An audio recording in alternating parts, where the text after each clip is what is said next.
டிவிக்கே வந்து ஓட்டு வாங்கும்னு எப்பவுமே நான் பிலீவ் பண்ணேன்.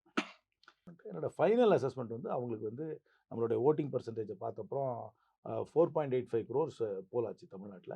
அதில நான் ஒரு அனாலிசிஸ் பண்ணி அவங்க வந்து 28% ஓட்டு வாங்குவாங்கன்னு தான் என்னுடைய மேக்ஸிமம் அசஸ்மெண்ட் குடுத்தேன்.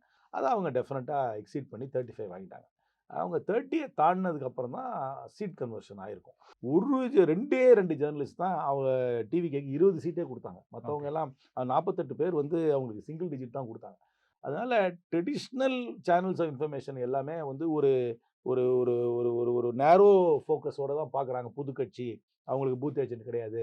அவங்க வந்து கேம்பெயின் பண்ணல. கரெக்ட். அப்படின்னு பண்றாங்களே ஒழிய, அவங்க இந்த சோசியல் லிஸ்டனிங்க சீரியஸா எடுத்துக்கிறது இல்ல. ஆனா நீங்க வந்து கிரைம் ரிப்போர்ட்டர்ஸ கேட்டீங்கன்னா, ஸ்போர்ட்ஸ் ரிப்போர்ட்டர்ஸ கேட்டீங்கன்னா, ஒரு ப்ராமினன்ட் டாக்டர்ஸ கேட்டீங்கன்னா, இல்லாட்டி கொஞ்சம் ஆட்டோ டிரைவர்ஸ கேட்டீங்கன்னா, இல்லன்னா நெறைய மக்கள் புழங்குற இடத்துல எல்லாம் கேட்டீங்கன்னா, எல்லாருமே வந்து டிவிகேக்கு ஒரு டிவிகேன்னு பஸ் சொன்னாங்க. இருந்ததுன்னு சொன்னாங்க. ஆமா. அத நம்ம டிஸ்கவுண்ட் பண்ணிட்டோம். எல்லாத்தோட பெரிய மிஸ்கால்குலேஷன் நம்ம பண்ணது, இந்த நான் கன்வென்ஷனல் சேனல்ஸ வந்து நம்ம வந்து சீரியஸா எடுத்துக்காதும். எல்லாத்துக்கும் மேல சோசியல் மீடியா மூலமா நடந்த கேம்பெயின், வீட்டுக்குள்ள கேம்பெயின் நடந்திருக்குன்றத நோட்டீஸ் பண்ணாதனால தான், இவங்க கட்சிக்காரங்களே அத வந்து நம்ம ரிப்போர்ட் பண்ணல. எலக்ஷனுக்கு அப்புறம் கூட கட்சிக்காரங்கள கேட்டீங்கன்னா, இந்த பூத்ல எப்படிப்பா ஓட்டு விழுந்ததுன்னு சொன்னா, அவங்க ஒண்ணும் டிவிகேக்கு ஓட்டு விழுந்ததா சொல்லவே இல்ல. ஏன்னா அவங்களுக்கே தெரியாது. ரைட். ஒரு வீட்டுக்குள்ளேயும் வித்தியாசமா ஓட்டு விழுந்திருக்குன்றது ரைட். அவங்க கேஜே பண்ணல.